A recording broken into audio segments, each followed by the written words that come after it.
ওই নবী কেমন নবী পেয়েছো?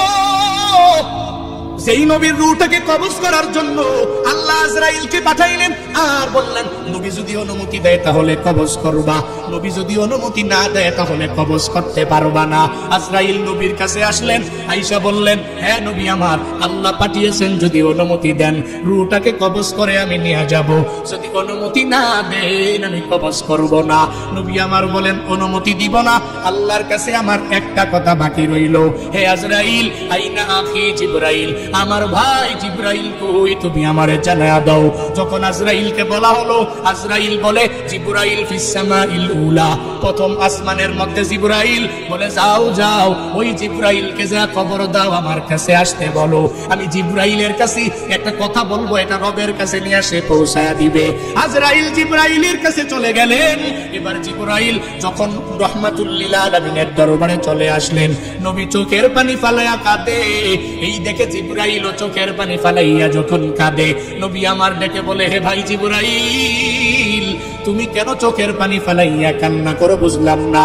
জিবরাইল বলে, নবী আপনি কেন কান্না করেন আমি বুঝি না, আপনি তো আল্লাহর বড় প্রিয়, ওই রবের দরবারে মুলাকাতে চলে যাবেন, আপনার কান্না করার কোনো দরকার নাই, কোনো প্রয়োজন নাই, আপনি কান্না করেন কেন?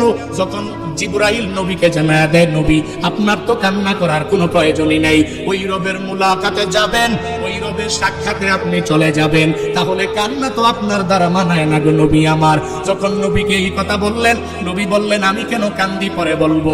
হ্যাঁ জিবরাইল, হ্যাঁ আমার ভাই, আপনি কেন কান্না করেন আমি বুঝলাম না। জিবরাইল ডেকে বলে, পয়গম্বর, আমি আপনার কাছে একবার, দুইবার, তিনবার, পাঁচবার ওহী নিয়ে আসছি, ব্যাপারটা এমন না। আল্লাহ আমারে নিযুক্ত করেছেন 1,24,000 পয়গম্বর, এই সব পয়গম্বরের কাছে ওহী নিয়ে আসার দায়িত্ব আমার। আমি সবার কাছে অনেকবার আসি নাই, কারো কাছে 10 বার, কারো কাছে 20 বার, কারো কাছে 50 বার, কারো কাছে 100 বার, কারো কাছে 200-300 বার আমি ওহী নিয়ে আসলাম। কিন্তু হে নবী, আমি আপনার কাছে যে আসলাম, আপনার কাছে আসছি একবার না, দুইবার না, 500 বার, 1000 বার, 2000 বার নয়, আমি জিবরাইল হইয়া আমার মাওলার পক্ষ থেকে ওহী নিয়া আপনার কাছে আমি এসেছি 24,000 বার। আর জোরে কোন সুবহানাল্লাহ। জিবরাইলের জন্য বলে, হে নবী, এজন্যই আপনার দেখে আমার বড় মায়া লাগে, আমি আপনার কাছে আর আসতে পারবো না, এই চিন্তা নিয়ে আমি চোখের পানি ফালায়া কান্দি, কারণ আল্লাহ আপনারে উঠে নিয়ে যাবে, এজন্য আমি কান্দি। এবার জিবরাইল বলে, হে নবী আপনি কান্না করেন কেন আমার বুঝে হয় না। নবী আমার বলেন, হে জিবরাইল, আমি কেন কান্না করি জানো? আমি তো আমার রবের মুলাকাতে চলে যাব, কিন্তু এই দুনিয়ার মধ্যে আমার যে উম্মতেরা থাকবে, ওই উম্মতেরা আমার জন্য বড় পাগল, এই উম্মতেরা মদিনার জন্য অনেক বড় পাগল পারা, আমি নবীর জন্য অনেক বড় পাগল পারা। আমার এই উম্মতের উপায়টা কি হবে? রবের কাছে যাও আর আল্লাহর কাছে গিয়া জানাইয়া দাও, আল্লাহ যতক্ষণ পর্যন্ত আমার উম্মতের দায়িত্ব না নিবে, আমি ততক্ষণ পর্যন্ত রূহ কবজ করার অনুমতি দিব না। জিবরাইল চলে গেলেন মাওলার দরবারে যাইয়া আল্লাহর কাছে বললেন, ও মালিক, আপনার পয়গম্বর রূহ কবজ করার জন্য অনুমতি দেয় না। ও আল্লাহ, যদি আপনি আপনার নবীর উম্মতের জিম্মাদারি যদি না নেন, তাহলে রূহ কবজ করার অনুমতি আপনার নবী দিবে না। যখন এই কথা বলল, এই কথা বলার পরে আল্লাহ বলেন, হ্যাঁ জিবরাইল, যাও যাও আমার নবীর কাছে চলে যাও, ওই নবীর কাছে গিয়া তুমি জানায়া দাও, ওই নবী দুনিয়াতে জীবিত থাকা অবস্থায় উম্মতের জন্য নবী এত বড় পাগল পারা, ওই উম্মতের জন্য নবী দায়িত্ব নিয়ে নিল, নবীকে আমি আল্লাহ উঠে নিয়ে যাব। আজরাইল রূহটাকে কবজ করার পর থেকে কিয়ামত পর্যন্ত আমি আল্লাহ আমার নবীর উম্মতের দায়িত্ব আমি নিজেই নিয়ে নিলাম।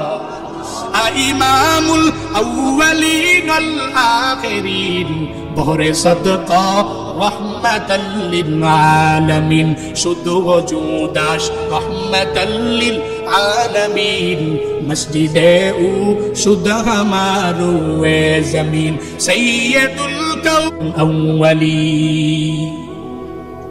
ওই নবীর কাছে অনুমতি নেওয়ার জন্য আজরাইল আসলেন। হে বান্দারা, এরপরে যখন জিব্রাইল আল্লাহর কাছে এই কথা বলার পরে আল্লাহ যখন বললেন যাও যাও নবীর উম্মতের জিম্মাদারি আমি নিয়ে নিলাম, এই কথা বলার পর এবার যখন জিব্রাইল চলে আসলেন নবীর কাছে এসে বলে, হ্যাঁ নবী আমার, আল্লাহ বলেছেন আপনার উম্মতের দায়িত্ব আল্লাহ নিজেই নিয়ে নিয়েছেন। এবার নবী বলে, অসুবিধা নাই, এখন আর আমার কোনো চাওয়া নাই পাওয়া নাই, কোনো কিছুই নাই। হে আজরাইল, তুমি আমার রূহটাকে কবজ করে করে করে করে নিয়ে যাও। আজরাইল রাহমাতুল লিল আলামিনের রূহটাকে কবজ করার জন্য ওই নবীর বুকের মধ্যে যখনই হাতটা রাখলেন, রাহমাতুল লিল আলামিন বলে, ভাই আমার আজরাইল, আমার মনে হয় তুমি যে আমার বুকের মধ্যে হাতটা রাখলা, এই হাতটা রাখছো মনে হয় আসমান জমিন তুমি আমার বুকের মধ্যে উঠায়া দিলা। হে ভাই আমার আজরাইল, আমার উম্মতের বেলায়ও কি এমনটা হয়ে যাবে? আমার উম্মতেরও কি এই পরিমাণ কষ্ট হয়ে যাবে? কারণ আমার এই উম্মতেরা আমি নবীর জন্য বড় পাগল। বাংলাদেশ মদিনা থেকে কত দূর, এরপরেও এই উম্মতেরা নবীর জন্য কত বড় পাগল পারা। ওই নবীর রওজায় যাওয়ার জন্য এই মানুষগুলো কি পরিমাণ পাগল পারা। মক্কায় মদিনায় যেতে চায় না এমন কোন বান্দা নাই। বাংলাদেশ বাদ দাও, পৃথিবীর যে কোনো প্রান্তে যে নবীর আদনা থেকে আদনা উম্মত আছে, ওই উম্মত নবীর রওজায় যাইয়া সশরীরে সালাম দেওয়ার জন্য বড় পাগল পারা। কত বান্দা টেলিফোন করে বলে, হুজুর ওই যে মক্কায় গেলেন মদিনায় গেলেন, আমার টাকা নাই, আমার এবিলিটি নাই, আমি মক্কায় যেতে পারি না, মদিনায় যেতে পারি না, আমি আমার নবীর রওজা মুবারকের সামনে যাইয়া সশরীরে আমি নবীরে সালাম দিতে পারি না, আমার জন্য দোয়া করবে। আমি জীবনে একবার হলেও যাতে করে মদিনার মধ্যে যেতে পারি, আমি যাতে করে জীবনে একবার হলেও মক্কায় যেতে পারি। এই উম্মতেরা নবীর জন্য এত বড় পাগল পারা। নবী উম্মতের জন্য কি পরিমাণ পাগল। নবী আমার দেখে বলে, হে আজরাইল শুনে নাও, আমার উম্মতের বেলাও কি একই পরিমাণ কষ্ট হয়ে যাবে?